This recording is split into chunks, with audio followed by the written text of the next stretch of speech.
Assalamualaikum warahmatullahi wabarakatuh. Saya Divan Rizky Nandra dari kelas 2F ingin menjelaskan hasil dari codingan saya.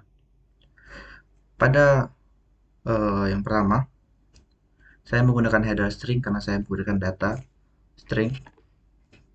Kemudian saya menggunakan struct eh, untuk mengkelompokkan sekelompok data. Beberapa data saya kelompokkan.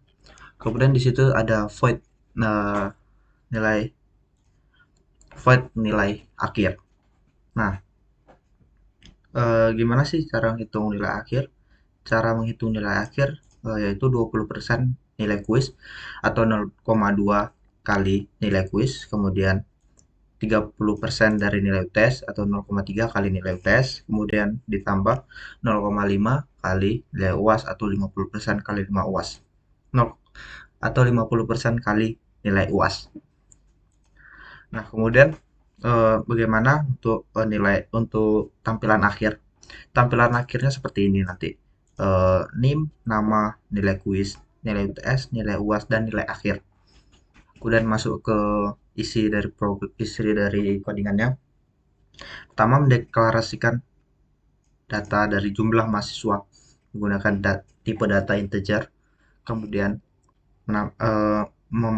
inputkan dari jumlah mahasiswa, data jumlah mahasiswa.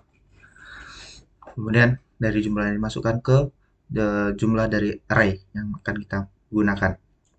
Di sini mahasiswa pada yang kita kelompokkan tadi menggunakan struct.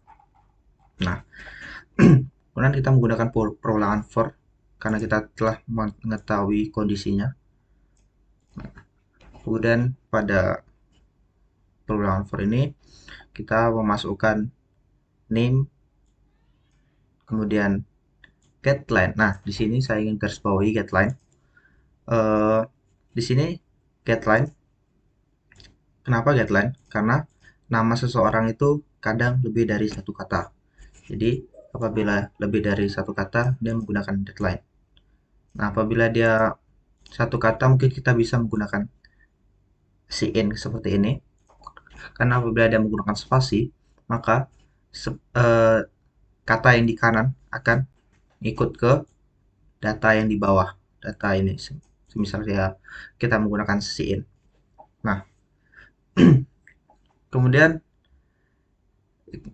input nilai kuis, nilai UTS, kemudian nilai UAS, dan menghitung nilai akhir.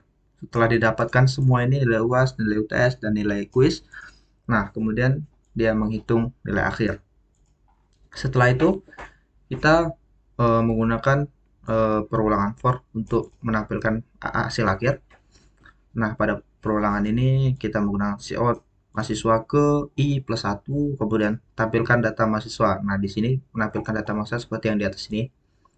NIM, nama, nilai UTS, nilai UAS, dan nilai akhir. Baiklah, di sini kita akan mencoba eh, programnya. Anggap saja kita jumlahnya yaitu 2. NIM-nya kita buat seperti ini, kemudian namanya Vanu. Kemudian nilai kuisnya anggap saja 76. Ini seperti ini. Nah, kemudian untuk NIM-nya kita buat namanya. Nah, kemudian nilai kuisnya segini, UTS, dan UAS. Nah, di sini kita dapat nilai akhir, hasil akhirnya, yang itu NIM, nama, nilai, nilai UTS, nilai UAS, dan nilai akhir, dan mahasiswa keberapa. Nah, ini adalah nomor hasil akhir dari nomor 1. Baiklah, kita lanjut ke nomor 2.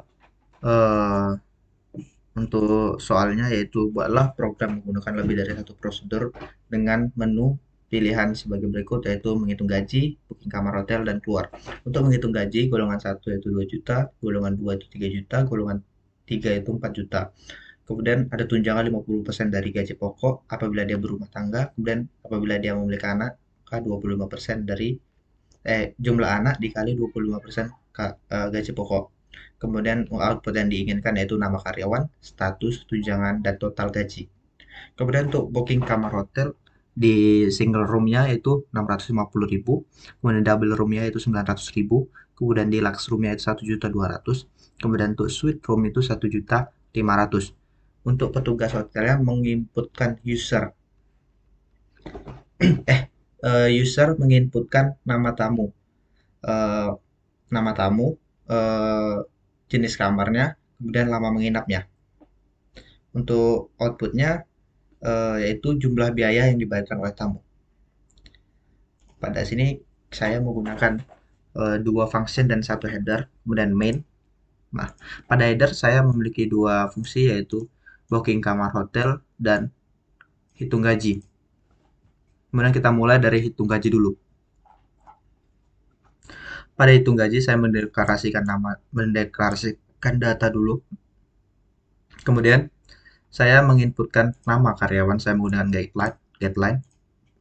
Kemudian saya menginputkan statusnya menikah atau belum.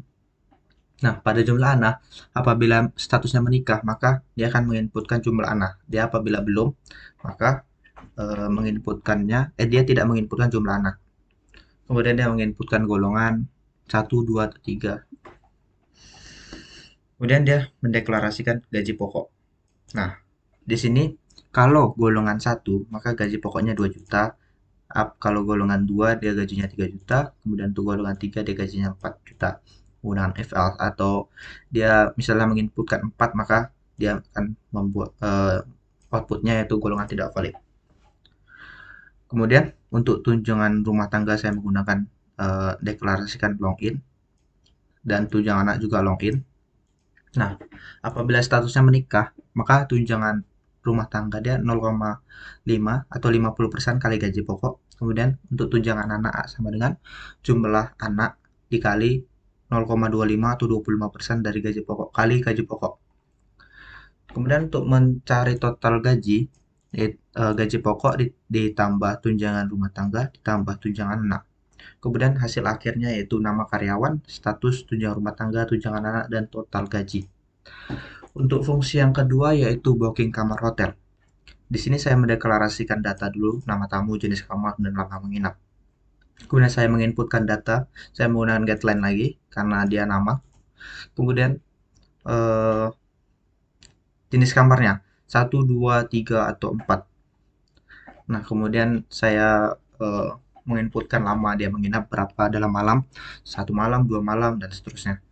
Kemudian harga per malam. Nah, kalau jenis kamarnya 1 yaitu single, maka harga per malamnya adalah 650.000. Kalau jenis kamar 2 atau double, maka 900.000. Kalau jenis kamar ketiga atau deluxe, maka harga per malam ada 1.200.000.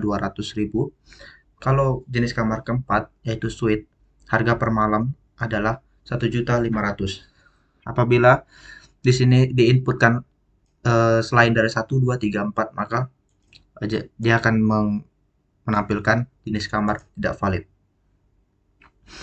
Kemudian di sini menghitung total biaya yaitu harga per malam dikali lama menginap. Kemudian hasil akhirnya yaitu nama tamu, jenis kamar, lama menginap, dan total biaya yang dibayarkan oleh tamu. Kemudian di sini main CPP saya menggunakan include header karena di sini headernya memiliki dua fungsi tadi. Di sini saya menggunakan pilihan untuk menginputkan. Di sini menampilkan pilihan yaitu menghitung gaji, booking kamar, atau keluar. Nah, apabila kita menginputkan satu, maka dia akan menjalankan dari fungsi menghitung gaji. Apabila dia menginputkan nomor 2, maka dia akan menjalankan fungsi booking kamar hotel. Kemudian apabila dia pilih pilihan 3, maka dia akan menampilkan terima kasih. Atau dia menginputkan bukan dari 1, 2, 3, maka dia akan menampilkan pilihan yang dimasukkan tidak valid. Baik, saya akan mencoba programnya. Nah, pada program ini saya di sini muncul yaitu menu pilihan. Kita coba untuk yang menghitung gaji dulu. Kemudian nama karyawannya kita inputkan nama karyawan. Dia menikah atau belum? Anggap saya sudah menikah ya. Menikah. Nah, di sini suruh menginputkan jumlah anak. Anggap anaknya sudah anaknya 2 ya. Kemudian golongan anggap golongan 3. Nah, di sini langsung muncul total gajinya. Total gajinya yaitu 8 juta. Di sini memiliki tunjangan rumah tangga yaitu 2 juta dan tunjangan anak yaitu 2 juta. Baik, lanjut ke kita coba ke booking kamar. Nah, kita inputkan nama tamu. Anggap nama tamunya ini ya, nama tamu. Karena di sini dia suruh menginputkan jenis kamar. Anggap kita untuk kamar deluxe. Nah, lama menginap anggap kita 3 hari. Nah, di sini muncul yaitu 3.600.000 3 malam. Nah, didapat dari tadi 1.200.000 dikali 3 lama menginap. Nah, dan kalau kita pilih pilihan ketiga yaitu terima kasih, dia akan menampilkan terima kasih. Baik, sekian saja presentasi yang telah saya lakukan. Saya Divano Rizky Nandra dari kelas 2F mengucapkan terima kasih kepada Kakak Asdos, Kak Wela dan Kak Siva eh, dalam pembelajaran memberi kami banyak ilmu. Saya ucapkan terima kasih. Wassalamualaikum warahmatullahi wabarakatuh.